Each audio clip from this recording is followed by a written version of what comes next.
Hello student, myself NK Singh and you are watching NKS Academy। Electric flux के previous lecture में हमने electric flux का basic idea और साथ साथ हमने एरिया वेक्टर के बारे में भी कंसेप्ट दिया था। इलेक्ट्रिक फ्लक्स को समझने के लिए हमें एरिया वेक्टर को जानना पड़ता है। जो लोग इस वीडियो सेशन को पहली बार देख रहे हैं, आप पहले आई बटन पे क्लिक करके इलेक्ट्रिक फ्लक्स के पहले सेशन को आप देख लें। उसमें मैंने क्लियरली एरिया वेक्टर के बारे में कंसेप्ट दे रखा है और साथ साथ इलेक्ट्रिक फ्लक्स की बेसिक डेफिनेशन मैंने दे रखा है।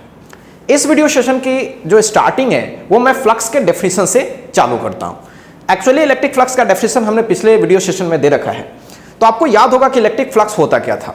मैंने आपको बताया था कि मान लो कि कोई पर्टिकुलर सरफेस एरिया है, इमेजिनरी हो या रियल हो, उस सरफेस एरिया से जितने भी electric line of forces cross कर रहे हैं उनके नंबर को बोलते हैं electric flux associated with that particular area. मैंने यह भी बताया था कि लाइंस को प्रैक्टिकली काउंट करना पॉसिबल नहीं है, इसलिए उसका एक मैथमेटिकल वे दिया गया है। और मैथमेटिकल वे क्या था, मैथमेटिकल डेफिनेशन क्या था, किसी भी क्रॉस सेक्शनल एरिया से या किसी भी एरिया से फ्लक्स निकालना हो तो क्या करना पड़ेगा, उस सरफेस एरिया का एरिया वेक्टर और साथ साथ उस रीजन में जो इंटेंसिटी है ई वेक्टर, दोनों का डॉट लगा लो। तो क्या डेफिनेशन हमने निकाला था, इलेक्ट्रिक फ्लक्स का बेसिक डेफिनेशन ये था, dot product of electric field intensity and area vector. Clear? तो ये उस एरिया से एसोसिएटेड था। वो एरिया किधर भी हो सकती थी, ये एरिया इस साइड में हो गई और इस साइड पे इलेक्ट्रिक फील्ड इंटेंसिटी सपोज करो इस तरह से, और इनके बीच की एंगल अगर थीटा हो गई तो हम इसको इस तरह से भी लिख सकते थे, E into A into cos theta. Clear है? अब ये जो डेफिनेशन है ये एक जनरल जगह पे दिया गया है। बस अगर एरिया ए है, इंटेंसिटी है, एरिया वेक्टर है, सपोज करो कि कहीं कहीं बार बार एरिया बदल रही है, एरिया वेक्टर की डायरेक्शन बदल रही है, ठीक है, तो वैसे केस में क्या करते हैं, छोटे सेक्शन का पहले फ्लक्स निकाल लेते हैं और पूरे सेक्शन का निकालना हो तो क्या करेंगे, इंटीग्रेट कर लेंगे। तो हम लोग एक नॉर्मल सा डेफिनेशन भी देते हैं जहां पे टोटल अगर आपको फ्लक्स निकालनी हो तो आप क्या कर लो, ई और छोटे से सेक्शन डी ए का आप डॉट कर लो, ई डी ए का कर लो और फिर उसको क्या कर लो, इंटीग्रेट कर लो, और इंटीग्रेट कर लोगे तो टोटल फ्लक्स मालूम हो जाएगा उस सरफेस का। तो अलग अलग जगह पर जो एरिया होते हैं ना वो अलग अलग तरीके से हम लोग डिजाइन करते हैं। जैसे आप एग्जांपल के तौर पे ले लीजिए, सपोज कीजिए कि आपके पास एक कोई क्लॉज सरफेस था। अब यहां पे देखोगे एरिया वेक्टर तो कुछ इस डायरेक्शन में है, क्लियर, और यहां पर एरिया वेक्टर देखोगे तो कुछ अलग डायरेक्शन में हो जाएगी, जस्ट सरफेस के परपेंडिकुलर। इसलिए अलग अलग जगहों पर एरिया वेक्टर अगर बदलने लगे तो ऐसे केस में छोटे सेक्शन का हम क्या करते हैं, एरिया वेक्टर लेते हैं और उसको क्या करते हैं, इंटीग्रेट करते हैं। क्लियर है? किसके साथ, ई के साथ डॉट लगा कर, तो हमें क्या मिल जाता है, पूरे सरफेस का टोटल फ्लक्स मिल जाता है। एक बात और ध्यान रखिएगा, हालांकि उसको गॉस थ्योरम में हम लोग डिस्कस करेंगे, अगर कहीं भी सरफेस क्लोज्ड हो, राइट, सरफेस कैसा हो, क्लोज्ड हो, तो क्लोज सरफेस के लिए अगर हमें फाई टोटल निकालना हो तो हम एक सिंबल को थोड़ा यहां चेंज करते हैं। क्लोज पाथ के लिए कुछ इस तरीके का सिंबल देते हैं, है वही चीज, बस ये सिंबल से ये पता चलता है कि पाथ कैसी है, क्लोज, और यहां से क्या पता चल रहा है कि ये जनरल पाथ है, कोई क्लोज पाथ नहीं होगी, यहां पे पाथ कैसी होगी, क्लोज। तो जनरल चीज यही है, दोनों चीज क्या हो सकता है, जनरल, लेकिन ये क्लोज पाथ के लिए है, क्लॉज सरफेस के लिए इनफैक्ट, और ये जनरल सरफेसेस के लिए है। क्लियर है? तो क्या क्या समझे हम लोग, इलेक्ट्रिक फ्लक्स का बेसिक डेफिनेशन समझ गए, ई डॉट ए होती है। इलेक्ट्रिक फ्लक्स अगर डिफरेंट टाइप का एरिया अगर चेंज कर रहा है, किसी सरफेस का एरिया लगातार चेंज कर रहा है, मतलब एरिया वेक्टर लगातार चेंज कर रही है, तो ऐसे केस में ई डॉट डी ए का इंटीग्रेशन करेंगे। और अगर वही क्लॉज सरफेस हो तो चीज वही करेंगे, बस इंटीग्रेशन के सिंबल में थोड़ा चेंज लाएंगे, जिससे ये फील आता रहे कि ये किस पाथ का हो रहा है, क्लॉज पाथ का हो रहा है। इसके बारे में हम लोग विशेष डिस्कशन करेंगे गॉस थ्योरम में। क्लियर है? तो चलिए, इन चीजों को तो मैंने पहले भी बता रखा है। हाँ, जहां तक यूनिट और डायमेंशन का प्रश्न है वो तो बहुत ही आसान है आपके लिए। इलेक्ट्रिक फील्ड इंटेंसिटी का तो पता ही है, न्यूटन पर कूलम या वोल्ट पर मीटर, और एरिया का तो पता ही है। तो यूनिट और डायमेंशन तो आप पहले से भी कर ले सकते थे। क्या कर ले, यहाँ पे न्यूटन पर कूलम इंटू मीटर लिख सकते हैं स्क्वायर में। क्लियर है? एरिया इस, आप इसको ऐसे भी लिख सकते हो या आप इसको ऐसे भी लिख सकते हो, newton into metre by coulomb into metre, और न्यूटन इंटू मीटर क्या होता है, जूल पर कूलम मीटर, और इसको वोल्ट बोला करते हैं तो वोल्ट मीटर। ठीक है? जहां तक डायमेंशन का प्रश्न है वो भी आप आसानी से कर सकते हो, ये सब बोर्ड ओरिएंटेड चीजें हैं। तो डायमेंशन कैसे निकालते हैं, सोचो। डायमेंशन होगा सबसे पहले तो इलेक्ट्रिक फील्ड इंटेंसिटी का देखेंगे, इलेक्ट्रिक फील्ड इंटेंसिटी और एरिया और इलेक्ट्रिक फील्ड इंटेंसिटी क्या होती है? Force per unit charge. Basic definition से जाओ, रटने की जरूरत नहीं है। फोर्स का तो पता ही है हमें, mlt-2, और चार्ज का at या it भी हम लिख सकते हैं, और ये एरिया है, एरिया का मीटर स्क्वायर यानी l स्क्वायर। अगर हम इसको सॉल्व करते हैं तो ml³ हो जाएगा, और आप देख सकते हो t की पावर ये होता है ना 80 है ये, तो t की पावर फाइनली क्या हो जाएगी? -3, और a का पावर -1। तो इस तरह से आप चाहे तो इसका डायमेंशन भी आप देख सकते हैं। तो बहुत ही आसान चीज़ है। क्लियर है? कुछ और छोटी छोटी चीज़ें, आज बेसिक चीज़ें पहले कर लेते हैं, फिर उसके बाद अच्छे लेवल पे चलेंगे। और बेसिक चीज़ में क्या करें? पहले बात बताइए कि इलेक्ट्रिक फ्लक्स कैसी क्वांटिटी होती है, स्केलर या वेक्टर? तो ऑब्वियसली कैसी क्वांटिटी होती है? स्केलर। इलेक्ट्रिक फ्लक्स कैसी क्वांटिटी है? स्केलर। यानी स्केलर अगर है तो वो पॉजिटिव भी हो सकती है, निगेटिव भी हो सकती है, और जीरो भी हो सकती है। तो ध्यान रखेंगे इलेक्ट्रिक फ्लक्स जो होती है वो 3 तरह से हो सकती है। ये पॉजिटिव भी हो सकती है, निगेटिव भी हो सकती है, और जीरो भी हो सकती है। अब पॉजिटिव कहाँ होगी, निगेटिव कहाँ होगी, जीरो कहाँ होगी? आइए मैं छोटा सा एग्जाम्पल से आपको बताता हूँ। जैसे मान लीजिए कि आपके पास ऐसा कुछ है, जैसे ये सरफेस है, या फिर ऐसे बनाते हैं, ये सरफेस देख रहे हैं। तो इस सरफेस में अगर हमने एरिया वेक्टर ऊपर एज्यूम किया और इलेक्ट्रिक फील्ड इस साइड में, राइट, और यहाँ पे एरिया ऐसे है, एरिया वेक्टर ऊपर है, और इलेक्ट्रिक फील्ड इंटेंसिटी इस साइड में, और और मैंने सरफेस ऐसे कंसीडर किया, मैंने इसका एरिया वेक्टर नीचे एज्यूम किया और इलेक्ट्रिक फील्ड इंटेंसिटी ऊपर लिया। ध्यान से देखेंगे तो यहाँ पे देखिए इलेक्ट्रिक फील्ड इंटेंसिटी और एरिया वेक्टर के बीच का एंगल कितना है? 0 डिग्री। तो 0 डिग्री होगा तो फ्लक्स का डेफिनेशन क्या होगा? E into A into cos 0, which is positive E A. So यहाँ क्या हो गया? पॉजिटिव। अच्छा, यहाँ पे देखिए 90 डिग्री है, तो थीटा हो गया यहाँ 90 डिग्री। तो अगर हम फ्लक्स निकालें तो E into A into cos क्या हो गया? 90 डिग्री, तो यहाँ 0 हो जाएगा, तो फ्लक्स 0 भी हो रही है। और यहाँ पे मैंने एरिया वेक्टर को किधर लिया है? जस्ट नीचे। सरफेस के परपेंडिकुलर मैं ऊपर भी ले सकता हूँ, नीचे भी ले सकता हूँ। मान लो थोड़ी देर के लिए मैंने नीचे लिया, तो ऐसे केस में क्या हो रहा है कि यहाँ पे अगर मैं थीटा के बारे में देखूँ तो यहाँ पे थीटा क्या हो रही है? 180 डिग्री, क्योंकि इंटेंसिटी ऊपर, एरिया वेक्टर नीचे, तो 180 डिग्री। तो यहाँ पे अगर मैं फ्लक्स निकालूं तो क्या होगा? E into A into cos 180 degree, और कॉस 180 डिग्री का वैल्यू -1, यानी आप देख सकते हैं यहाँ पे फ्लक्स क्या हो रही है? माइनस, निगेटिव हो रही है। सो हमने क्या देखा कि फ्लक्स पॉजिटिव भी हो सकती है, फ्लक्स निगेटिव भी हो सकती है, प्लस 0 भी हो सकती है। और हमने ये भी देखा कि फ्लक्स कैसी क्वांटिटी है? स्केलर है। हमने ये भी देखा कि फ्लक्स का यूनिट क्या है, फ्लक्स का डायमेंशन क्या है। तो ये सब कुछ बेसिक चीजें हैं जो आपको पता रहना चाहिए। क्लियर है? और हमने आज आते आते एक और चीज देखा कि फ्लक्स के जो बेसिक डेफिनेशन है E.A, वो एक जनरल जगह पर आती है जहां पे एरिया में कोई चेंजिंग नहीं हो रही है। क्लियर? हाँ, जहां पे एरिया वेक्टर कंटिन्यूअसली चेंज कर रहा है तो आप क्या करो, एक छोटे से सेक्शन का एरिया वेक्टर जज कर लो और उसको इंटीग्रेट कर लो, उस जगह के फ्लक्स को इंटीग्रेट कर लो, तो आपको पूरे सरफेस का क्या मिल जाएगा? इलेक्ट्रिक फ्लक्स मिल जाएगा। आई होप आपका ये सब चीजें क्लियर है। काफी बेसिक चीज मैं अभी डिस्कस कर रहा हूं। ठीक है, तो चलिए इस चीज को पहले कॉपी कर लीजिए, फिर मैं धीरे धीरे कुछ अच्छे चीजों पर आ रहा हूं।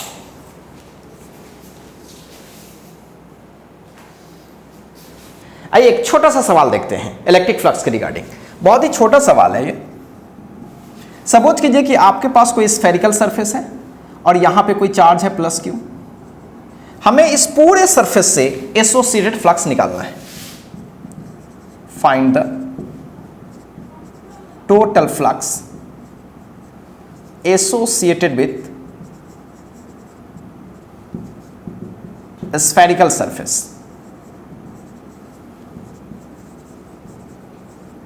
इस चीज को हम लोग गॉस थ्योरम से भी करेंगे, लेकिन अभी फिलहाल गॉस थ्योरम मैं आपको नहीं बताया।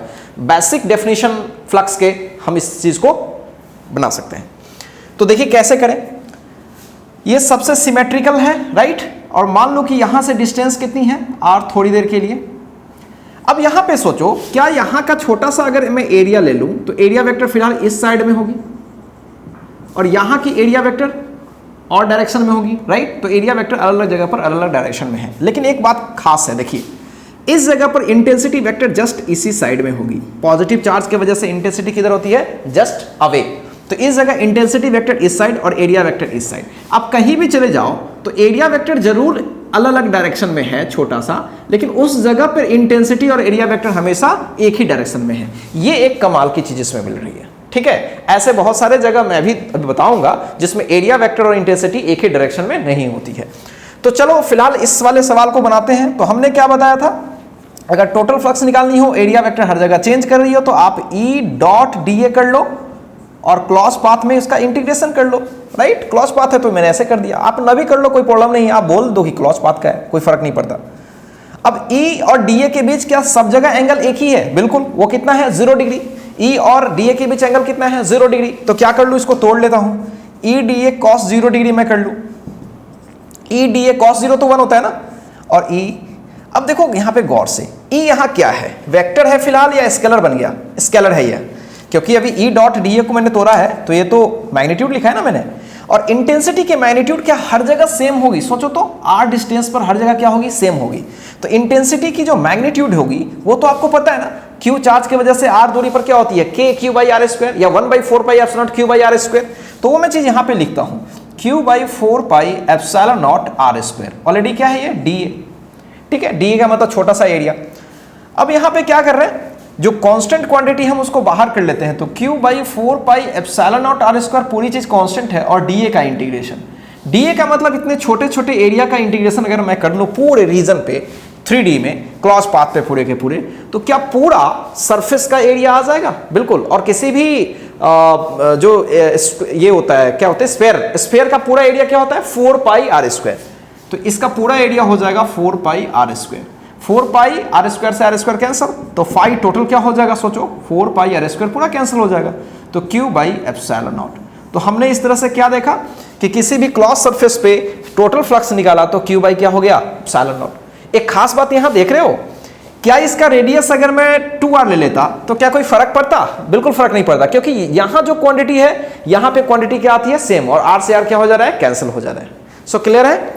तो ध्यान रखेंगे, ये सवाल मैंने जो बनाया है q बाई एप्सिलॉन नॉट, जो आंसर आया है, ये सेम चीज हम लोग गॉस थ्योरम में करेंगे। फिलहाल हम गॉस थ्योरम के बारे में कोई चर्चा नहीं कर रहे हैं, हम फ्लक्स के बेसिक डेफिनेशन से चीजों को डील कर रहे हैं। क्लियर है? चलिए, तो आपको समझ में आ गई। चलिए मैं एक सवाल और आपको देता हूं, ध्यान से देखिए। सपोज कीजिए कि आपके पास कोई हेमिस्फेरिकल रीजन है और इसके सेंटर पे कोई चार्ज है, या अगर चार्ज नहीं भी है तो मैं एक नॉर्मल सी बात कर रहा हूं, यहां से रेडियल इलेक्ट्रिक फील्ड है कुछ इस तरीके से, इलेक्ट्रिक फील्ड रेडियल है। तो यहां अगर ध्यान से आप देखें तो इलेक्ट्रिक फील्ड यूनिफॉर्म तो नहीं है, बिल्कुल यूनिफॉर्म नहीं है। यहां पे इलेक्ट्रिक फील्ड कोई और डायरेक्शन में है, यहां पे और डायरेक्शन में, यहां पे और डायरेक्शन में। हाँ, उसकी मैग्नीट्यूड जरूर इक्वल होगी, क्योंकि सारे के सारे आर ही डिस्टेंस पे है, जहां भी जाए सब आर डिस्टेंस पे है। क्लियर? तो आपसे क्या पूछा गया है? फाइंड द फ्लक्स, इसकी रेडियस गिवन है, find the flux associated with curved surface. अब इस चीज को थोड़ा विजुअलाइज करो। इलेक्ट्रिक फील्ड इंटेंसिटी ई दे रखा है, उसकी कितनी वैल्यू वो पता नहीं है। तो सोचो जरा, क्या ये सिचुएशन एग्जैक्टली कुछ यही सिचुएशन की तरह हो रहा है? यहां चार्ज दे रखा था, लेकिन यहां भी तो सिचुएशन वही था, electric field just radially outward किसी एक पॉइंट पर गए थे, वहां पे इंटेंसिटी को देखा था, वैल्यू वहां पे निकल दिए थे, यहां पे इंटेंसिटी की वैल्यू ई ही डालेंगे, और वहां पे छोटा सा एरिया वेक्टर लेकर के उसको क्या किया था? इंटीग्रेट किया था। तो ऑब्वियस सी बात है, अगर मैं टोटल फ्लक्स निकालूं यहां पे, तो इंटीग्रेशन होगी E dot D A into cos कितना? छोटो। अगर यहां पे अगर छोटा सा सरफेस हम एरिया ले लेंगे तो क्या हो जाएगा? ये डी ए, क्या हो जाएगा? D A. अगर छोटा सा एरिया डी ए लेंगे तो हमेशा एरिया सरफेस के क्या होती है? परपेंडिकुलर। एरिया हमेशा सरफेस के परपेंडिकुलर, और किसी भी कर्व सरफेस पे, स्फेरिकल सरफेस पर रेडियल डायरेक्शन ही परपेंडिकुलर होता है। इसका मतलब एरिया वेक्टर हमेशा क्या होगा? रेडियली आउटवर्ड, यानी इंटेंसिटी के डायरेक्शन में। तो साफ क्लियर है कि इंटेंसिटी और छोटा सा एरिया वेक्टर क्या होगा? 0 डिग्री में। तो ये क्या हो जाएगा? 0 डिग्री। अब ई इंटू डी ए, ई तो हर जगह ई की मैग्नीट्यूड क्या है? कांस्टेंट, क्योंकि आर सबके आर पे है। तो मैं ई को तो बाहर कर लिया और छोटा सा एरिया का मैं इंटीग्रेशन कर लिया। तो ये छोटा सा एरिया कहां तक जाएगा? पूरे हेमिस्फेरिकल रीजन में जाएगा। क्लियर है? तो पूरा हेमिस्फेरिकल रीजन का एरिया क्या होता है? 2 पाई आर स्क्वायर। कितना होता है? 2 पाई आर स्क्वायर। तो ये हो जाएगा 2 पाई आर स्क्वायर। तो यहां पे आपका फ्लक्स कितना हो गया? E into 2πr²। बहुत ही सिंपल एग्जाम्पल है ये, क्लियर। अच्छा, एक सवाल और मैं देता हूं जो कि बहुत ही शानदार है, आपको एक अच्छा फील करवाएगा, ठीक है। तो पहले आप इस चीज को कॉपी कर लीजिए और मैं आपको इसी पे बेस्ड एक छोटा सा सवाल और लिख देता हूं, ठीक है। पहले आप इस चीज को कॉपी कीजिए। आइए एक बढ़िया सवाल देखते हैं। सवाल कुछ इस तरीके का है, मान लीजिए कि आपके पास कोई हेमिस्फेरिकल सरफेस ही है, राइट। और अब की बार जो इलेक्ट्रिक फील्ड इंटेंसिटी कुछ इस तरीके की दी गई है,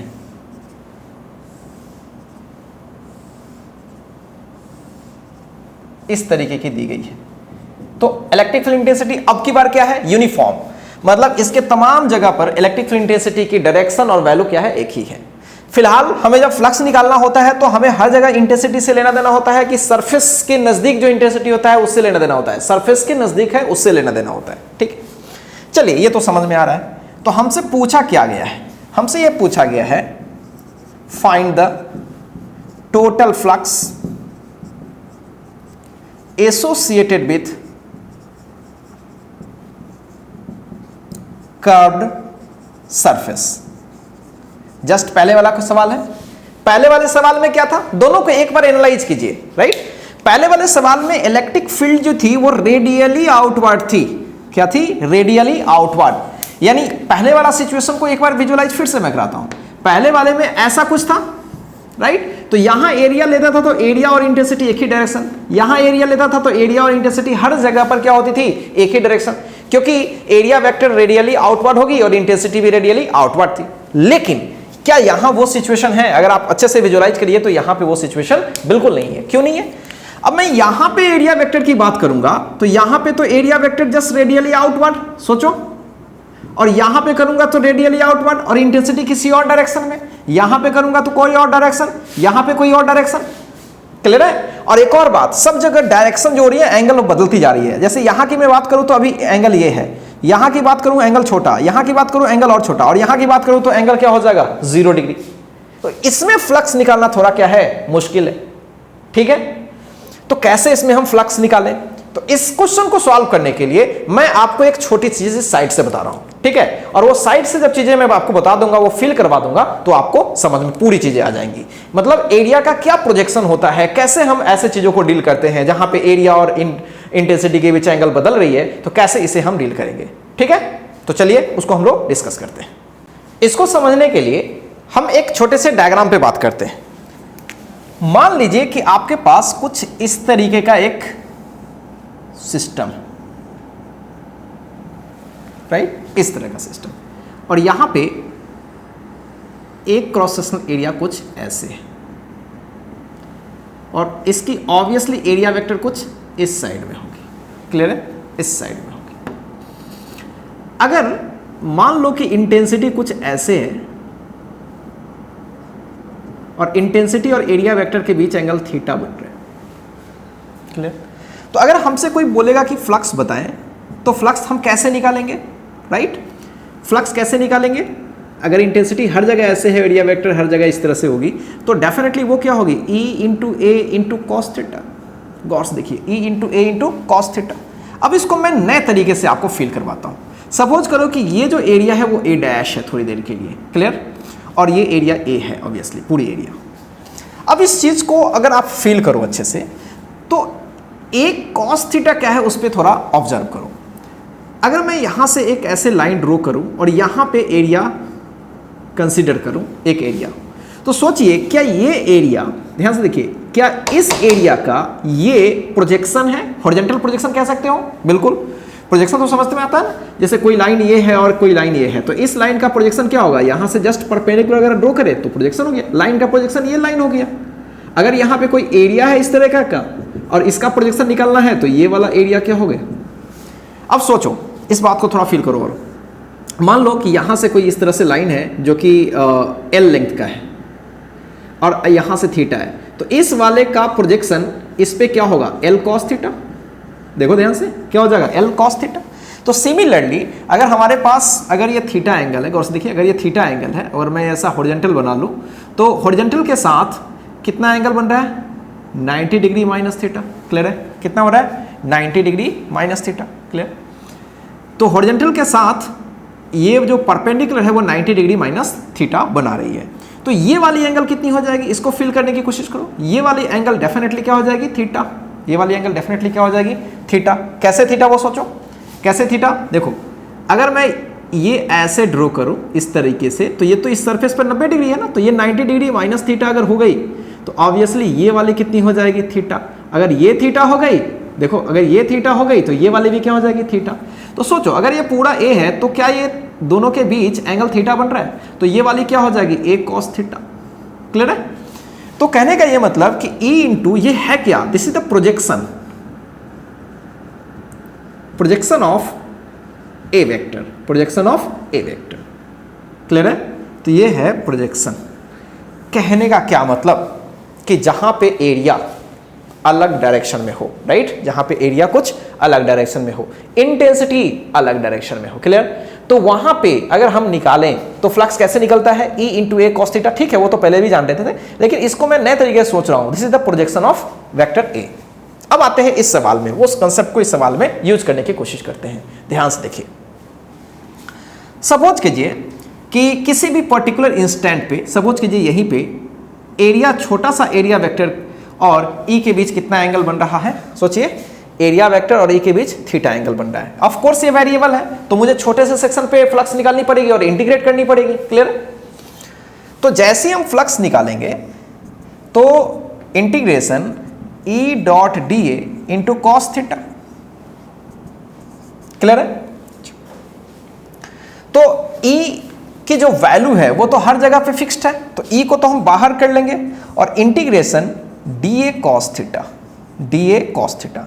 what is D A cos theta, D A cos theta तो हुआ, सोचो ध्यान से, अगर डी ए कॉस थीटा हुआ तो इसका इस छोटे से एरिया का ये वाला प्रोजेक्शन, ध्यान से फील करो इस चीज को, जैसे छोटा सा एरिया है तो इसका जो कंपोनेंट हो गया डी ए कॉस थीटा, कौन सा होगा, ये वाला होगा, ये वाला छोटा सा।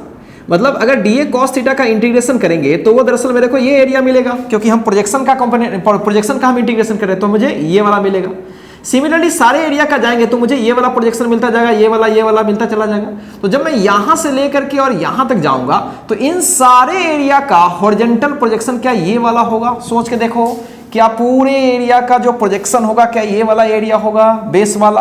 बिल्कुल। सो मैं क्या बोल सकता हूं, this whole is what, this is the horizontal projection. And horizontal projection का इंटीग्रेशन मतलब पूरे एरिया। तो पहले एक बार लिख देता हूं, this is the horizontal projection, small horizontal projection of area. Clear. Small horizontal projection of area, मैं यूं ही लिख रहा हूं आपको अंडरस्टैंड कर ली। तो क्या मैं इसको ऐसा लिख सकता हूं, जब छोटे छोटे हॉरिजॉन्टल प्रोजेक्शन का मैं यहां से, सोचो यहां से मैं इस साइड में अगर ऐड करते जाऊं, प्रोजेक्शन को ऐड करते जाऊं, तो क्या ये पूरा एरिया तैयार हो जाएगा। सोचो एक बार, बिल्कुल तैयार हो जाएगा। और पूरा एरिया क्या है, सोचो ये तो बेस में एरिया आ गया, और बेस क्या है, सर्कुलर, और सर्कल का एरिया पाई आर स्क्वायर। सो ये क्या हो जाएगा, पाई आर स्क्वायर। तो ये एक कमाल का चीज हम लोगों ने समझा। क्लियर। तो इस चीज को आप हमेशा याद रखिएगा, बहुत सारे जगह पर ये चीज यूज में आएंगी। क्लियर है, जहां पे इंटेंसिटी और एरिया वेक्टर थोड़ा बहुत फ्लक्चुएट कर रहा होगा। ठीक है, तो चलिए आप इस चीज को बोले अच्छे से कॉपी करिए, एक बढ़िया सवाल है। ठीक है, आप इसको कॉपी कीजिए, मैं कुछ और अच्छे सवाल लेके आता हूं।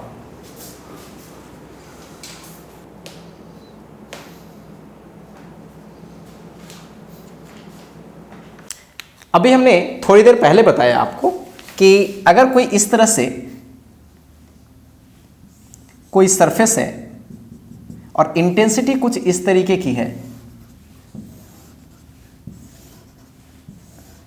तो इस कर्व सरफेस से फ्लक्स होती है E into pi are square. कैसे निकाला, मैंने छोटा सा सेक्शन लिया, छोटे से सेक्शन में फ्लक्स निकाला और उसको इंटीग्रेट कर लिया। और इंटीग्रेशन में एक खास बात का ध्यान रखा कि डी ए कॉस थीटा क्या होती थी, दरअसल ये वाली एरिया होती थी, डी ए कॉस थीटा ये वाली एरिया। और डी ए कॉस थीटा को अगर मैं यहाँ से लेकर के यहाँ इंटीग्रेट करूँ तो मेरा को ये वाला एरिया निकलते चला जाएगा, तो पूरा एरिया क्या हो गया, पाई आर स्क्वायर।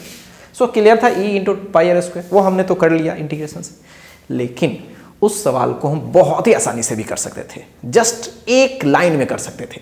कैसे, सोचो, अगर आप गौर से देखो तो क्या जितनी लाइंस इस सरफेस से गुजर रही है, सर्कुलर सरफेस से गुजर रही है, क्या एग्जैक्टली उतनी ही लाइंस कर्व सरफेस से गुजर रही है? बिल्कुल।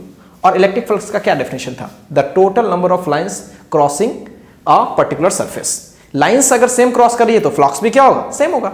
तो दिख रहा है यहां से 3 2 5 है, मैंने थोड़ी देर के लिए 5 बनाया है, 6 7 कुछ भी हो जाए। तो जितनी लाइंस इससे जाएंगी एकदम स्ट्रेट जा रही है, तो ऑब्वियसली उन सारे लाइन को इससे भी गुजरना पड़ेगा। यानी जितनी लाइन एक जो सर्कुलर फेस है उससे गुजर रही है उतनी ही क्या हो जा रही है? कर्व फेस से। तो साफ क्लियर है कि जो फ्लक्स कर्व पार्ट से होगी उतना ही क्या होगी? सर्कुलर पार्ट से। और सर्कुलर पार्ट से निकालना बड़ा आसान। क्यों? क्योंकि सर्कुलर पार्ट का एरिया वेक्टर सीधे ऊपर और इंटेंसिटी ऊपर, हर जगह वही है।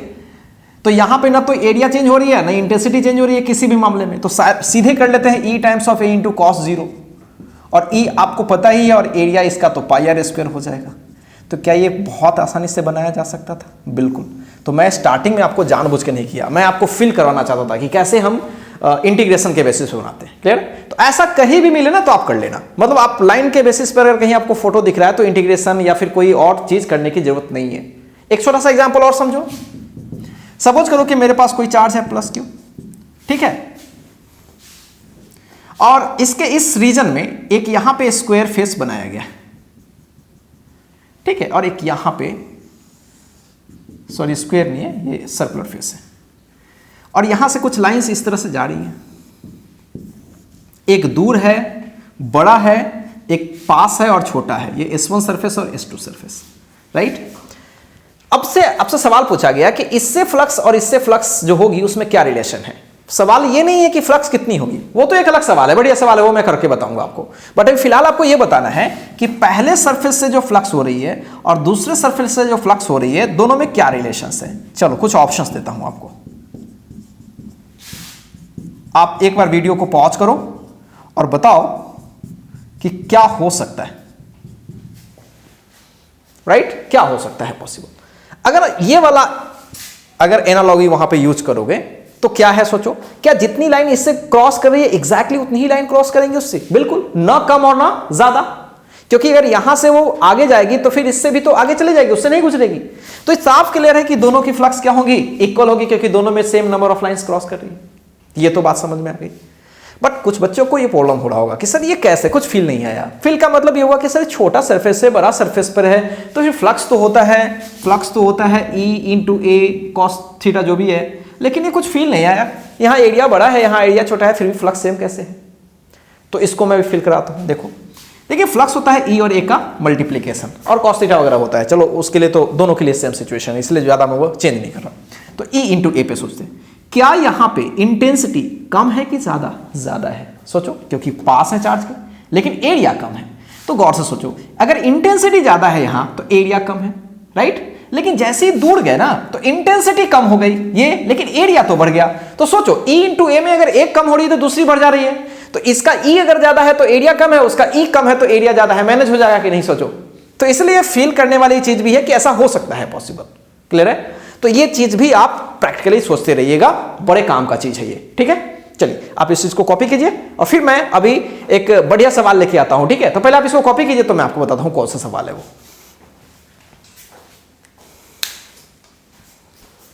आइए एक बढ़िया सा सवाल करते हैं इलेक्ट्रिक फ्लक्स पर, राइट, जिसमें इंटेंसिटी हर जगह क्या हो रही है? चेंज हो रही है। क्लियर? तो आप देखिए, सपोज कीजिए यहां पे कोई चार्ज है प्लस Q, और यहां से स्मॉल r पे हमने एक सर्कुलर रीजन लिया है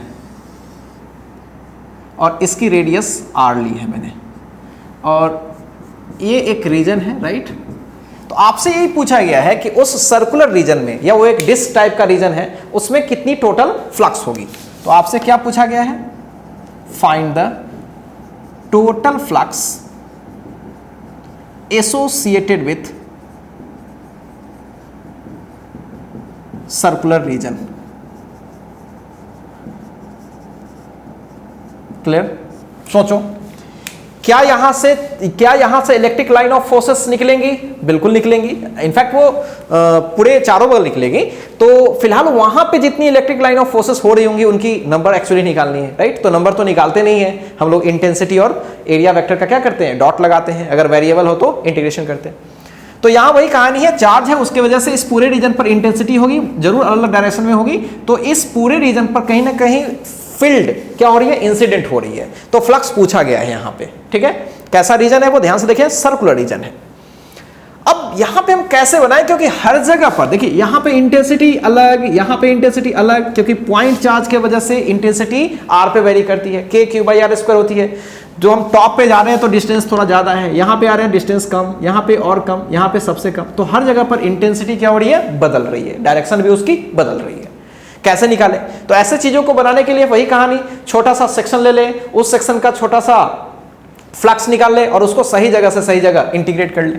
तो क्या करें, इस सवाल को बनाना होगा तो सबसे पहले तो हम x पे जाएंगे कहीं, और x पे जाने के बाद एक छोटा सा रिंग कंसीडर कर लिया। कितने विड्थ का, ऑफ कोर्स dx विड्थ का, और इस रिंग को बाहर उठा के लाए तो कुछ इस तरीके का दिख रहा होगा। ये इतना मोटा नहीं, बहुत पतला है ये। x पे जा करके और dx विड्थ का हमने निकाला। तो इसमें फ्लक्स कैसे निकालें, तो यहां पे सबसे पहले इंटेंसिटी के डायरेक्शन को देखना पड़ेगा। इंटेंसिटी तो जस्ट आउटवर्ड होगी और एरिया वेक्टर सरफेस के जस्ट हॉरिजॉन्टल। ध्यान से देखो, ये जो ऐसा है ना, पूरा ऐसा सरफेस है ऐसे, तो एरिया वेक्टर जस्ट इस तरह से। तो एरिया वेक्टर किधर होगी, जस्ट इस साइड में, छोटी सी एरिया होगी लेकिन इस साइड में। इनफैक्ट हर जगह का एरिया वेक्टर इधर ही होगा, ठीक है। तो एरिया वेक्टर की जो डायरेक्शन है वो चेंज नहीं कर रही है। और ये एंगल मान लो थोड़ी देर के लिए थीटा है, अगर ये थीटा तो ऑफ कोर्स ये भी क्या हो जाएगा, थीटा। तो किसी भी इंस्टेंट पे फ्लक्स कितना होगा इस स्मॉल सेक्शन से एसोसिएटेड। तो फ्लक्स निकालने के लिए मेरे को डीए चाहिए और ई चाहिए। तो ई यहाँ का कैसे निकालोगे, सोचो, तो ई वहाँ का कैसे निकालोगे, के यानी 1/4 pi epsilon not Q by जो डिस्टेंस है उसका स्क्वायर। तो यहाँ से यहाँ x है तो ये वाली डिस्टेंस क्या हो जाएगी, x square plus small are square. तो X square plus small square के रूट अंडर का स्क्वायर यानी ये आ जाएगा। छोटा सा एरिया क्या होगा वो भी निकाल लेते हैं। तो छोटा सा एरिया तो ये होगा ना, तो एरिया निकालने के लिए इसकी पूरी लंबाई इंटू इसकी चौड़ाई dx विड्थ। तो क्या कर ले, 2 पाई x टाइम्स ऑफ dx कर ले, तो ये हमारा एरिया आ गया। तो छोटा सा जो फ्लक्स होगा वो क्या होगा, E डॉट da। तो E डॉट da को अगर हम तोड़े तो E da into cos theta. E क्या है सोचो, E तो आपने निकाल रखा है q/4 pi epsilon nought r square plus x square, और dA भी हमने निकाल रखा है 2 पाई x dx, और cos थीटा हम डाल लेते हैं। तो cos थीटा क्या होगा, बेस यानी r by root under x square plus r square. अब इसमें पहले ये चेक करो कि वेरिएबल एक है या दो है। अगर दो वेरिएबल है तो एक वेरिएबल में कन्वर्ट करना पड़ेगा। डायरेक्शन का इशू नहीं है क्योंकि फ्लक्स जो होती है वो स्केलर क्वांटिटी है। तो डायरेक्शन जो भी हो मतलब इंटेंसिटी और डीए का कोई भी डायरेक्शन हो उससे हमारा ज्यादा बहस नहीं है, हमारा फ्लक्स मेन देखना होता है। तो फ्लक्स स्केलर है इसलिए डायरेक्शन का कोई इशू नहीं है। अब यहां पे अगर अच्छे से देखो, यहां पे अच्छे से देखो तो आर तुम्हारा कांस्टेंट है, क्यों, फिक्स जगह पे है। कैपिटल आर अगर आ रही है, इसमें भी तो नहीं आई है, कैपिटल आर आती है तो वो भी कांस्टेंट होगी, चलो ठीक है। क्यू भी कांस्टेंट है, यानी केवल और केवल वेरिएबल कौन है, एक्स। तो सारे पहले कांस्टेंट्स को एक साइड में कर लेते हैं। तो 2 pi Q R X D X इस साइड में, नीचे हो गया 4 पाई एप्सिलॉन नॉट, और अगर ध्यान से देखो तो ये टर्म और ये टर्म दोनों मिलके क्या हो जाएगा, पे पावर 3/2। क्लियर। अब मुझे टोटल फ्लक्स निकालनी होगी तो इंटीग्रेशन करना पड़ेगा, इसलिए टोटल फ्लक्स अगर मुझे निकालनी होगी तो मैं इंटीग्रेट कर लेता हूं। और इंटीग्रेशन क्या होगी सोचो, जो कांस्टेंट्स है उसको पहले बाहर कर लेंगे, राइट। तो ये हो जाएगा q/2 एप्सिलॉन नॉट, r भी ऊपर बचा हुआ है, और इसका इंटीग्रेशन हो जाएगा x dx x square plus r square की पावर 3/2। और कहां से कहां इंटीग्रेशन, 0 to r, देख लीजिए 0 to r, x वेरिएबल है तो 0 से r तक जाएंगे। अब इसका इंटीग्रेशन तो बेहद आसान है, पहले भी मैंने करके बताया है क्लासेस वगैरह में। इलेक्ट्रिक फील्ड के लेक्चर मुझे लगता है 6 या 5 वगैरह में मैंने किया हुआ है इसका इंटीग्रेशन करते हैं तो माइनस टाइम्स ऑफ नीचे का रूट आता है ना, कहां से कहां इंटीग्रेशन करनी है, 0 to कैपिटल R। तो माइनस QR/2 एप्सिलॉन नॉट, पहले अपर लिमिट लौटा देते हैं इसमें, तो वेरिएबल x है ना, तो capital R square small r square minus 1/0 डालते हैं तो केवल बचेगा r। अब क्या करते हैं, r को अंदर में ले जाते हैं, तो r divided by root under r square plus small are square minus r by r 1 हो जाएगा ना, माइनस को अंदर में इंट्रोड्यूस करते हैं तो ये 1 minus small r divided by r square plus small are square. Clear है? तो ये टोटल फ्लक्स आपका आ गया। ठीक है, तो ये टोटल फ्लक्स किससे एसोसिएटेड होगा? उस स्क्वायर उस क्या कहते हैं, सर्कुलर रीजन से। क्लियर है?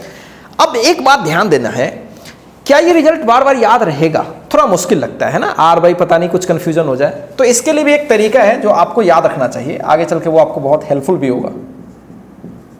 सोचो ये पूरा कैपिटल आर है, ये स्मॉल आर है, तो ये वाली डिस्टेंस क्या हो जाएगी? Small are square plus capital r square. Clear है? तो अगर मैं ये वाले को अल्फा लेट करूं तो कॉस अल्फा क्या होनी है? सोचो, base by this, base by, clear है?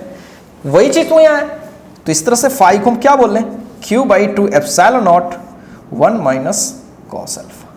तो ये रिजल्ट हमें याद रहना चाहिए। क्लियर? तो ये सवाल बहुत बढ़िया है, इसलिए बढ़िया है क्योंकि इसमें हर जगह पर फ्लक्स क्या हो रही है? चेंज कर रही है। तो किसी एक छोटे से सेक्शन पे जाके छोटा सा फ्लक्स निकाल करके उसको इंटीग्रेट करना है सही जगह, तो फिर अपना आंसर आ जाएगा। चलिए इस टाइप का मैं एक और सवाल देता हूं। ठीक है, पहले आप इसको कॉपी कीजिए, फिर मैं वो सवाल आपको दूंगा, 1 मिनट वीडियो पॉज कीजिएगा, आप खुद से ट्राई कीजिएगा, फिर मैं उसका सॉल्यूशन आपको बताता हूं। ठीक है, तो चलिए इसको कॉपी कीजिए पहले।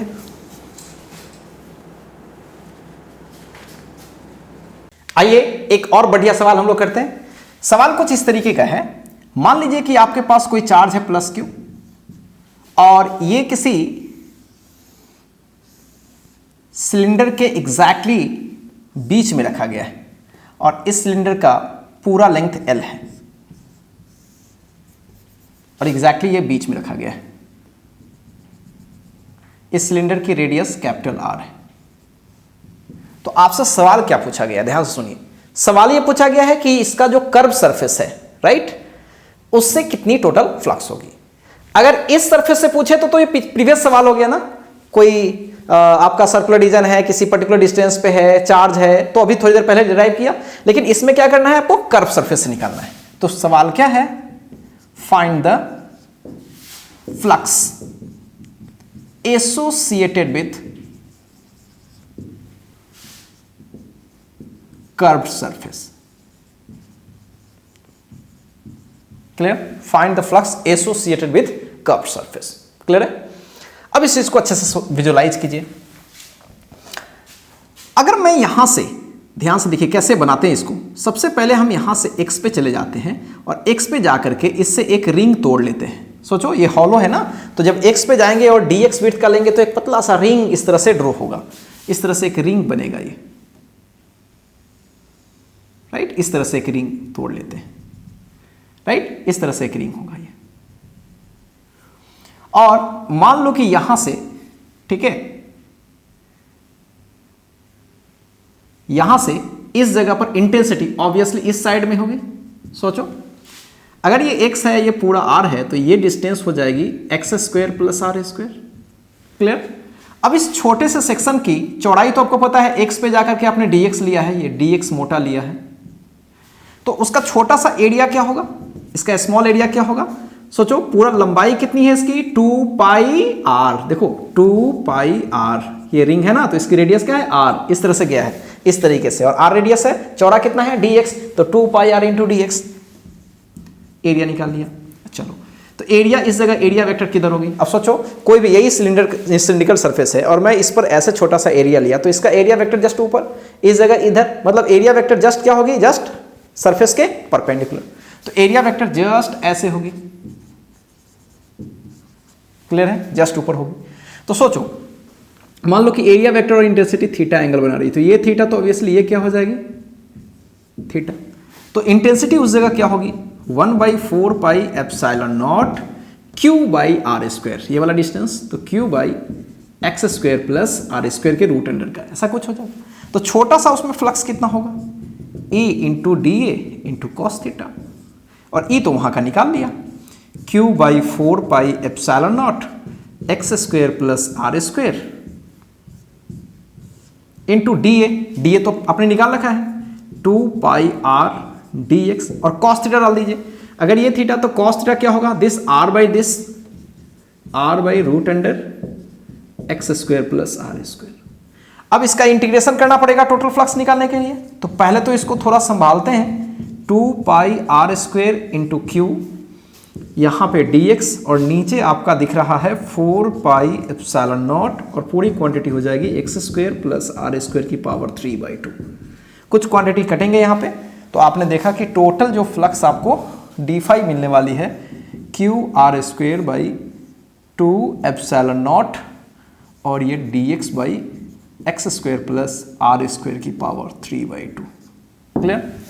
अब मुझे क्या करना है, इसको इंटीग्रेट कर देना है। अब कहां से कहां इंटीग्रेशन होगा सोचो, 0 से l तक नहीं, 0 से l/2, लेकिन 0 से हम l/2 तो जाएंगे तो केवल आधे में फ्लक्स मिलेगा, आधा पीछे छूट जाएगा, तो क्या 2 से मल्टीप्लाई कर लेंगे? बिल्कुल। तो टोटल अगर मैं फ्लक्स निकालूं, टोटल फ्लक्स, तो क्या करूं, इंटीग्रेशन, इस सिस्टम का हम इंटीग्रेशन करें 0 से l/2 तक, लेकिन उसका 2 टाइम्स करना जरूरी है। क्यों? क्योंकि अगर हम 0 से l/2 तक करेंगे तो आधी पार्ट पीछे छूट जाएंगे। तो टोटल फ्लक्स ये हो गया Q r square by epsilon not. अब इसका इंटीग्रेशन एक प्रॉब्लम करेगा आप लोगों को,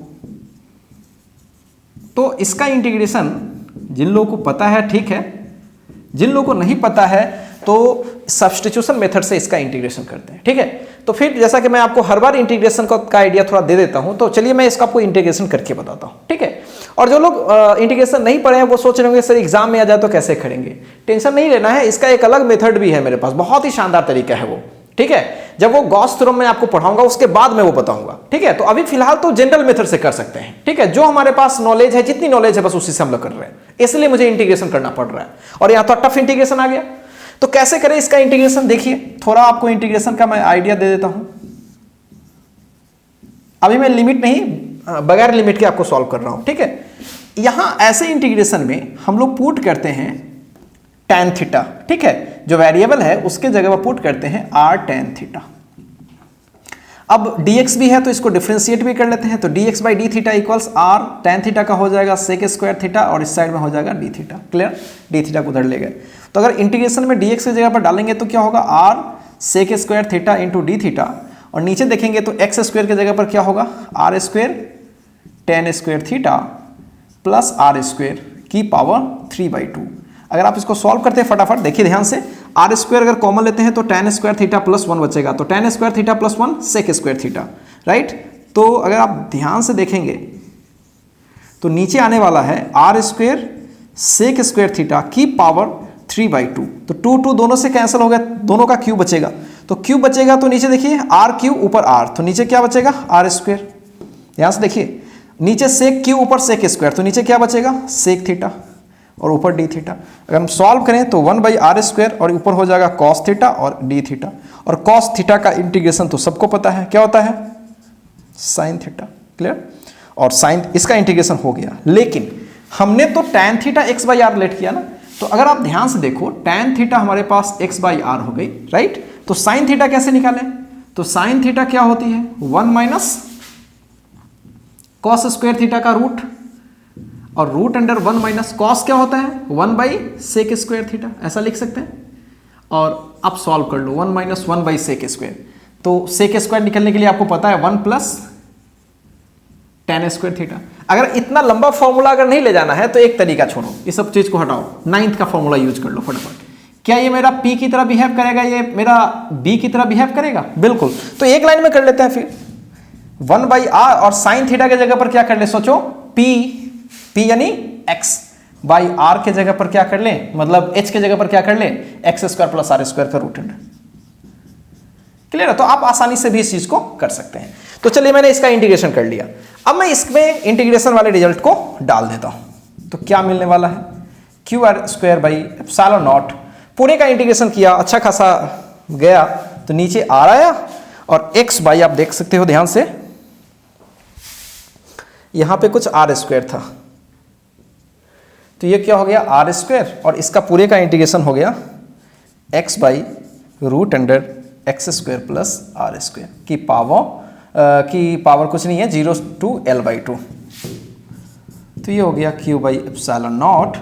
अगर आप अपर लिमिट डालते हैं तो क्या होगा L/2, राइट, ऊपर, और नीचे क्या होगा L/2 का whole square plus r square, minus lower limit डालते हैं तो 0 पूरा। तो फाइनल रिजल्ट क्या आ जाएगा अगर आप ध्यान से देखें तो QL/2 एप्सिलॉन नॉट, राइट, 2 नीचे आ गया, ऊपर L, और ये आ जाएगा L²/4 प्लस आर स्क्वायर। तो इस तरह से फ्लक्स हो गया। मानते हैं कि थोड़ा टफ है। टफ किस सेंस में है? केवल इंटीग्रेशन के सेंस में है। वहां पे एलिमेंट लेने में कोई आपको प्रॉब्लम नहीं होनी चाहिए। अगर कोई भी सिलेंडर है तो आपको थोड़ा फील करना चाहिए कि अगर मैं जो भी सेक्शन लूंगा, छोटा सा ये ऐसा सेक्शन लूंगा, ध्यान से देखो रिंग, तो इसका एरिया वेक्टर जस्ट ऊपर होगी, ठीक है, और इंटेंसिटी कुछ इस डायरेक्शन में थी, देखो, और उसके बीच का मैंने थीटा लिट किया। तो इस तरह से आप चाहे तो इस सवाल को डिस्कस कर सकते हैं। इसका एक और तरीका जैसा कि मैंने बताया वो तब बना सकते हैं जब आप गॉस थ्योरम पढ़ेंगे, और बहुत ही आसानी से कर लेंगे, ठीक है। तो चलिए पहले आप इस चीज को अच्छे से कॉपी कीजिए, एक बढ़िया सवाल है, ठीक है। अब जब ये दोनों सवाल आप कर लिए तब आप उसके बाद मैं आपको एक नया वैरायटी का सवाल बनाऊंगा जिसमें हम केवल और केवल क्लॉज सरफेस लेंगे, ठीक है। कोई क्लॉज सरफेस लेंगे, क्लॉज सरफेस पे कोई इंटेंसिटी वहां पे प्रोवाइड करेंगे और फिर आपसे पूछेंगे पूरे क्लॉज सरफेस से फ्लक्स बताइए, ठीक है। अभी तो मैं जो भी ले रहा हूं क्लॉज नहीं ले रहा हूं, राइट। ये भी कर्व था तो कोई क्रॉस तो नहीं था, इधर ओपन और उधर ओपन मान के चल रहे थे। उसके पहले भी मैंने क्या लिया था सर्कुलर, वो भी एक ओपन सरफेस ही था, राइट। और थोड़ी देर पहले एक हेमिस्फेरिकल वाला भी लिया था, वो भी एक प्रकार का ओपन सरफेस ही मैंने लिया था। पूरा क्लॉज तो मैंने नहीं लिया। तो आप क्लॉज पे बात करेंगे, पहले आप इस चीज को कॉपी कर लीजिए।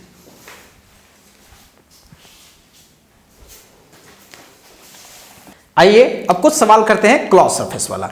तो पहला एक छोटा सा चीज समझते हैं। मान लीजिए कि हमारे पास कोई इस तरह से क्लॉज सरफेस है, ठीक है, और कोई चार्ज हमारे पास बाहर है, क्लियर। अब आपसे पूछा गया है कि इसमें टोटल फ्लक्स क्या होगी।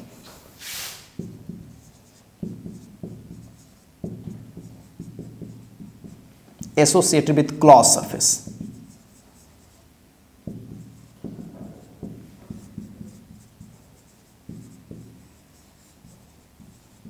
Clear, associated with clause surface क्या होगी, ठीक है।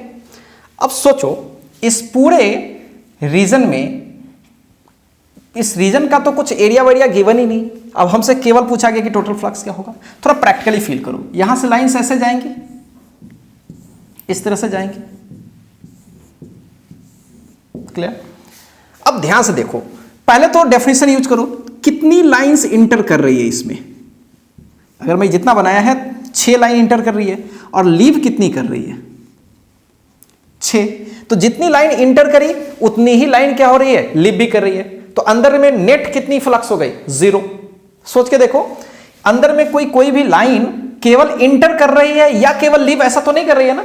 टोटल इंटरिंग या टोटल लिविंग वही होता है ना फ्लक्स। लेकिन यहां इंटर जितनी कर रही है उतनी ही क्या कर रही है, लिव भी कर रही है। ध्यान से मेरी बात समझिए। जब भी मैं किसी सरफेस को लेता हूं, ठीक है, तो अगर मैं सरफेस को आने वाले को मैं अगर इस साइड में, अगर इस साइड से अगर डिस्कशन कर रहा हूं, तो अगर आने वाला इंटेंसिटी ऐसे है ये वाला, और एरिया वेक्टर इधर है, थोड़ी देर के लिए समझो, तो यहां पे फ्लक्स क्या होने वाली है, निगेटिव, क्योंकि एरिया वेक्टर और इंटेंसिटी के बीच 180 डिग्री निगेटिव होने वाली है। और अगर किसी सरफेस को अगर मैं इसी जगह से एनालाइज कर रहा हूं, अगर किसी सरफेस से इंटेंसिटी ऐसे आ रही है, इस साइड में, और एरिया वेक्टर इसका इस साइड में, तो यहां से फ्लक्स कैसी होगी, पॉजिटिव। सोचो, तो मतलब आउटगोइंग फ्लक्स को अगर मैं पॉजिटिव लूं तो इनकमिंग फ्लक्स को क्या लेना पड़ेगा, नेगेटिव, किसी क्लॉज सरफेस के लिए। क्यों? क्योंकि अगर मैं इस सरफेस को अगर सोच रहा हूं तो एरिया वेक्टर क्लॉज सरफेस का क्या होगा, बाहर की तरफ, और इंटेंसिटी ऐसे, दोनों के बीच एंगल 180 डिग्री। तो इनकमिंग जो फ्लक्स होगी उसको हम क्या ले रहे हैं क्लॉज सरफेस के लिए, नेगेटिव, और आउटगोइंग को कैसा ले रहे हैं, पॉजिटिव। तो सोच के देखिए, अगर हम आउटगोइंग को पॉजिटिव ले रहे हैं और इनकमिंग को क्या ले रहे हैं, नेगेटिव, तो ऑब्वियसली दोनों चीजें मिलकर क्या हो जाएंगी, कैंसिल हो सकती है, अगर इसकी वैल्यू और इसकी वैल्यू सेम है तब। अब सोच के देखो, जितनी लाइंस इस वाले सरफेस पे आ रही है, मतलब जितनी फ्लक्स इनकमिंग है, क्या उतनी ही फ्लक्स आउटगोइंग है, बिल्कुल। तो इसलिए टोटल फ्लक्स यहां पे क्या हो जाएगी, 0। क्यों 0 हो जाएगी, 0 क्यों हो रही है, क्योंकि फ्लक्स जितनी इनकमिंग है उतने ही क्या है, आउटगोइंग है, क्लियर। और दोनों की साइन एक दूसरे की क्या होगी, अपोजिट, इसलिए क्या हो जाएगा, 0। तो यहां पे हमें कुछ दिया हुआ नहीं है, फिर भी हम इस सवाल को क्या कर लिए, डील कर लिए। क्लियर है? अब एक और बात सुनो, मान लो कि इसी तरह से कोई और सवाल हो, जैसे ये प्लस क्यू चार्ज, राइट, और मैं कुछ इस तरीके का डब्बा दे रखा,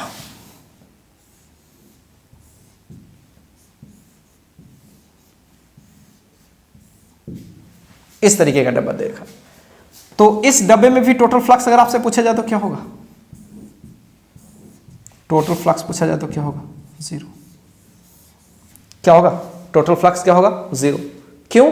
क्योंकि ऑब्वियसली सेम फिनोमेना, ठीक है, जितनी इनकमिंग है उतनी ही आउटगोइंग होगी। क्लियर है? मैं टोटल सरफेस से आपसे पूछ रहा हूं, ठीक है, टोटल सरफेस से सब मिला करके, ठीक है। तो कुछ सरफेस यहां से आउटगोइंग है, कुछ यहां से है और कुछ यहां से फिर इनकमिंग है। तो आप लाइंस को काउंट करो, जितनी लाइंस यहां पे आ रही है उतनी ही लाइंस सरफेस को लिप भी कर रही है। तो पूरे क्लॉज सरफेस से टोटल फ्लक्स कितनी है? जीरो।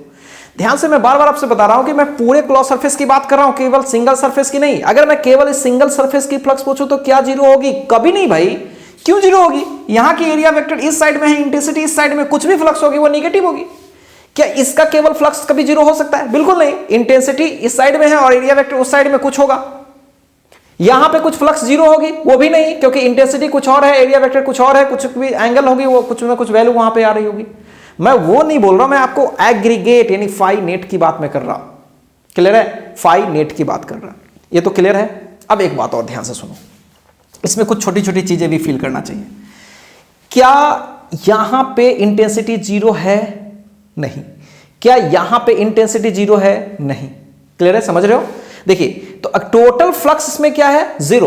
टोटल फ्लक्स क्या है? जीरो। लेकिन इसके किसी भी पॉइंट पर इंटेंसिटी जीरो है। सोच के देखो, दिमाग लगाओ। अगर यहां चार्ज है तो यहां पे इंटेंसिटी जीरो हो सकती है? कभी नहीं। यहां पे क्या इसके किसी भी सरफेस में इंटेंसिटी जीरो है? नहीं। लेकिन फ्लक्स क्या है? जीरो। और अभी थोड़ी देर पहले फ्लक्स का डेफिनेशन पढ़े थे कि E इंटू डी ए का इंटीग्रेशन जनरल, यही पढ़ा था। यानी अगर फ्लक्स जीरो हो गई, अगर फ्लक्स जीरो हो गई तो कुछ लोग ऐसा सोचेंगे, उनको लगेगा कि कुछ इस तरीके की सिचुएशन है, तो ये जीरो आ गया तो वो कभी कभी सोचते हैं सर लगता है कि E जीरो हो जाए। कोई जरूरी नहीं है। अगर फ्लक्स नेट जीरो कहीं पे हो रहा है तो कोई जरूरी नहीं है कि वहां की इंटेंसिटी भी जीरो हो। हाँ, इंटेंसिटी कहीं कहीं अगर जीरो हो रही है तो वहां पे फ्लक्स भी क्या हो जाएगी? जीरो। वो अलग इशू है। लेकिन फ्लक्स अगर जीरो हो रही है तो कोई जरूरी नहीं है कि वहां की इंटेंसिटी ही जीरो हो। क्लियर है मेरी बात? तो इस चीज को हमेशा ध्यान रखिएगा। तो हमने क्या सीखा कि बाहर में अगर कोई चार्ज रख दे और कोई क्लॉज सरफेस रख दे तो बाहर से जो भी लाइंस ऑफ फोर्सेस जा रही है तो टोटल जितनी इनकमिंग होगी आउटगोइंग टोटल हो ही जाएगी, चाहे वो जिस भी सरफेस से आउटगोइंग हो। मतलब टोटल फ्लक्स क्या हो जानी है? जीरो। इस तरह के कहीं भी सवाल आए तो आप आंसर कर लीजिएगा। ऐसे बहुत सारे तरह के सवाल पूछे जाएंगे। जैसे आपसे ऐसे नॉर्मल सा सवाल दे देगा, जैसे बहुत सारा यूनिफॉर्म इलेक्ट्रिक फील्ड है, इस तरह से दे देगा आपसे। यूनिफॉर्म इलेक्ट्रिक फील्ड है और बीच में हमने क्या रख दिया? क्यूब रख दिया इस तरह से, ठीक है, इस तरह से क्यूब। और इंटेंसिटी का वैल्यू दे रखा है E0 इंटू आई कैप और इसका साइड लेंथ L दे दिया, राइट। क्यूब है तो आपसे पूछा गया कि find total flux associated with cube. ध्यान से सुनिए, किससे पूछा गया है? क्यूब से एसोसिएटेड टोटल फ्लक्स पूछा गया। कैसे करें? आपको तो दिख रहा होगा ना, टोटल जितनी इंटर कर रही है उतनी ही लीव कर रही है, तो आंसर्स तो डायरेक्ट कर लोगे। अगर तुम बनाना भी चाहते हो तो आंसर हो जाएगा। सोचो कैसे। अगर आप सॉल्यूशन इसका चाहते हो तो देखो, इसके कितनी फेसेस है? 6 फेसेस है। सोचो इंटेंसिटी किस साइड में है? ऑब्वियसली एक साइड में है। अच्छा, यहां पे एरिया वेक्टर इस साइड होगी। क्लियर? यहां पे एरिया वेक्टर इस साइड होगी। ध्यान से देखो, यहां पे एरिया वेक्टर ऊपर, यहां पे एरिया वेक्टर नीचे, और इस साइड का एरिया वेक्टर बाहर, उस साइड का एरिया वेक्टर अंदर। अब सोचो, दो ही सरफेस में फ्लक्सेस होंगी, इसमें होगी नहीं तो इसमें होगी। इसमें तो एरिया वेक्टर ऊपर है और इंटेंसिटी इधर है भाई 90 डिग्री, तो क्या इस सरफेस में फ्लक्स होने वाली है? नहीं। नीचे वाले में होने वाली है? नहीं भाई। इस साइड में होने वाली है? नहीं, क्योंकि एरिया वेक्टर ऐसे है और इंटेंसिटी ऐसे है 90 डिग्री। इस वाले में एरिया वेक्टर ऐसे है और इंटेंसिटी ऐसे, ए बी में। यानी इस पूरे सरफेसेस में फ्लक्स नहीं होने वाली है क्योंकि एरिया वेक्टर और इंटेंसिटी के बीच कितना एंगल है? 90 डिग्री। हाँ, इस वाले सरफेस में हो जाएगी क्योंकि एरिया वेक्टर इस सर, इंटेंसिटी इधर। इस वाले में भी हो जाएगी, एरिया वेक्टर इधर और इंटेंसिटी भी इधर। देख सकते हो। तो केवल हमारे पास दो सरफेस है जिसमें फ्लक्स होनी है। तो फाई अगर मैं टोटल निकालूं तो φ1 प्लस φ2 और बाकी जितने भी 6 फेसेस है उस सब में क्या हो जाएगा? जीरो। तो φ1 की बात करें तो φ1 क्या होगा? सोचो, तो एरिया ऑब्वियसली इधर है और इंटेंसिटी इधर। इंटेंसिटी यूनिफॉर्म है, E0 की वैल्यू है, और एरिया भी इसका क्या होगा? L²। लेकिन एक ऐसे और एक ऐसे 180 डिग्री, तो क्या होगा ई नॉट इंटू एरिया हो गया L square into cos 180 degree यानी -1। ठीक है, दूसरे में लिखेंगे तो क्या होगा, इंटेंसिटी ई नॉट, एरिया होगा एल स्क्वायर लेकिन सामने है, और दोनों के बीच एंगल कितना है 0 डिग्री यानी कॉस 0 1। तो इस तरह से क्या हो जाएगा इसका वैल्यू 0। क्लियर है? तो इस तरह से हमने क्या देखा कि इस पूरे क्यूब से होकर के टोटल फ्लक्स कितनी होने वाली है 0। क्लियर? उसी तरीके से और भी सवाल कर लें। एक छोटा सा सवाल और मैं आपको दिखा देता हूं। मान लो कि ये आपके पास कोई सिलिंड्रिकल सरफेस है और इस तरीके से यूनिफॉर्म इलेक्ट्रिक फील्ड दी गई है, ध्यान रहे यूनिफॉर्म इलेक्ट्रिक फील्ड, और वो है ई नॉट आई कैप। आपसे पूछा गया कि टोटल फ्लक्स बताइए क्रॉस सरफेस से, पूरे क्रॉस सरफेस से, फाई आपको नेट बतानी है। देखने से तो लग रहा है कि जितनी फ्लक्स यहां इंटर कर रही है उतनी ही फ्लक्स यहां पे लीव कर रही है, तो टोटल कितनी हो जाएगी 0, वो तो आंसर लग रहा है। लेकिन अगर इस सवाल को बनाए तो देखिए, क्या इसके इस वाले पार्ट में, कर्व पार्ट में क्या कोई इंटेंसिटी होगी? बिल्कुल नहीं। क्यों नहीं होगी? इसलिए नहीं होगी क्योंकि यहां पे एरिया वेक्टर ऊपर है और इंटेंसिटी ऑब्वियसली सभी साइड में है। तो जो भी यहां पे एरिया वेक्टर होगी सब इस साइड में होगी ऐसे, और इंटेंसिटी जस्ट इधर 90 डिग्री एंगल। तो कर्व सरफेस में तो फ्लक्स तो होने वाली नहीं है, वो तो दिख रहा है। क्यों? क्योंकि थीटा क्या हो रही है 90 डिग्री। अब इस पार्ट में होगी, हाँ बिल्कुल होगी। यहां पे एरिया कुछ और है और यहां की एरिया बैक साइड में है, यहां की एरिया पाई आर स्क्वायर, यहां की भी एरिया पाई आर स्क्वायर, लेकिन इंटेंसिटी इस साइड में जो कि यूनिफॉर्म, और एरिया वेक्टर इधर। तो अगर मैं फाई 1 प्लस फाई 2 करूं, नेट यही होगा ना पूरे में, इसमें तो 0 ही हो गया। एक सरफेस ये बचा, एक सरफेस ये बचा। इसका क्या करोगे, E into A into cos 180 degree just previous, क्योंकि E इस साइड में है और एरिया इधर है। दूसरे में क्या होगा, E times of A into cos 0 degree. अब सोचो ये -1 आएगा, माइनस और प्लस दोनों मिलके क्या हो गया 0। क्लियर है? तो इस तरह के छोटे छोटे सवाल आपको पहले समझने पड़ेंगे, ठीक है, कुछ अच्छे सवाल करने के लिए। तो क्लियर है क्रॉस सरफेस का कैसे हम निकाल पाते हैं, ठीक है। अब आइए इसमें एक और वेराइटी आपको मैं बताता हूं, ठीक है, जिसमें इंटेंसिटी डिस्टेंस पे क्या हो रही है, वैरी कर रही है। मतलब स्टार्टिंग में इंटेंसिटी कुछ और है और कुछ दूर जाने पर इंटेंसिटी कुछ और आ जाएगी। तो वहां पे क्रॉस सरफेस से टोटल फ्लक्स कितनी होगी उसमें कुछ आ जाएगा, ठीक है। तो पहले आप इस चीज को कॉपी कीजिए अच्छे से, फिर मैं नेक्स्ट सवाल लेकर के आपके सामने आता हूं। आइए नेक्स्ट सवाल देखते हैं। नेक्स्ट सवाल कुछ ऐसा है, ये आपके पास एक क्यूब दिया हुआ है,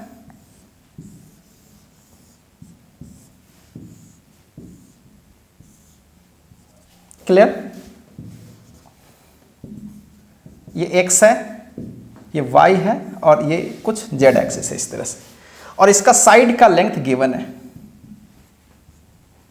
साइड लेंथ 2 मीटर का, और इंटेंसिटी का वेरिएशन दे रखा है 4x + 3 i कैप।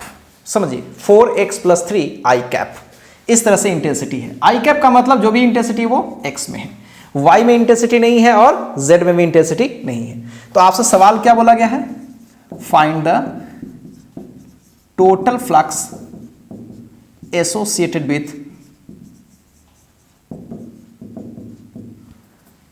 क्यूब।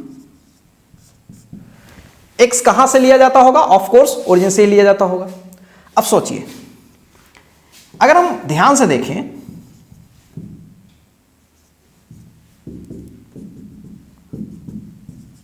तो ये वाला जो फेस है,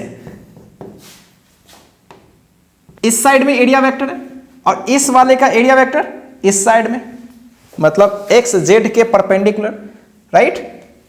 तो सोचो जो प्लेन ये है वही प्लेन ये है, मतलब एक ऊपर है और एक नीचे, और इंटेंसिटी किधर लग रही है, एक्स में।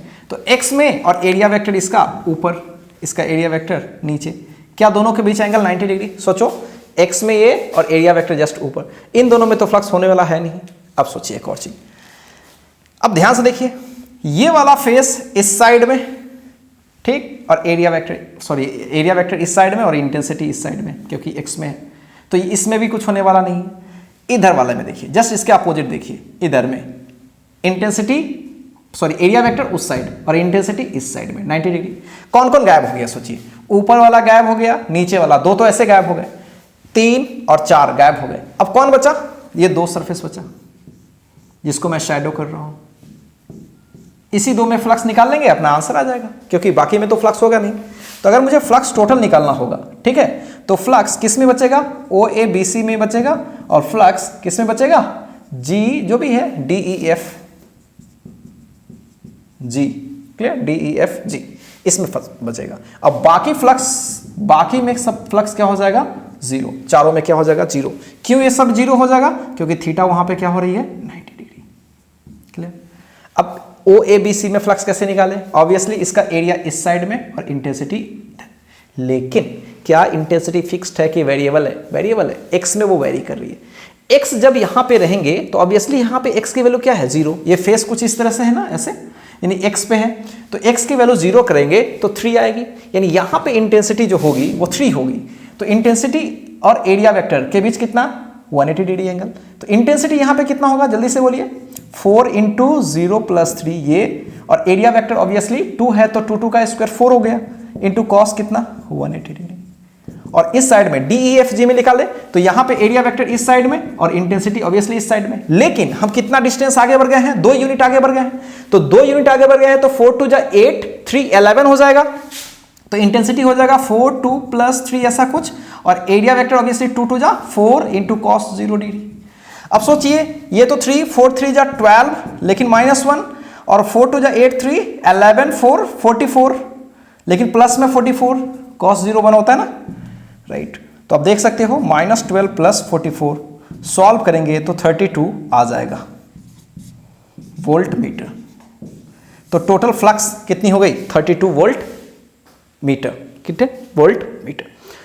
सो ऐसे क्वेश्चंस जब भी मिलें तो आप थोड़ा अच्छे से एनालाइज कीजिए। हाँ, इस सवाल में वैरायटी भी हो सकती थी, x में भी साथ साथ वेरी करता और y में भी वेरी करता, तो क्या हो जाता? सोचो, क्या इस वाले में फ्लक्स आती? बिल्कुल आती। क्या इस वाले में फ्लक्स आती? बिल्कुल आती, राइट। उधर में होती? बिल्कुल होती। इधर होती? बिल्कुल। किस दोनों में नहीं होती? ये इधर वाले में और इधर वाले में, जेड वाले में और जेड के अपोजिट वाले में फ्लक्स नहीं होती, क्लियर।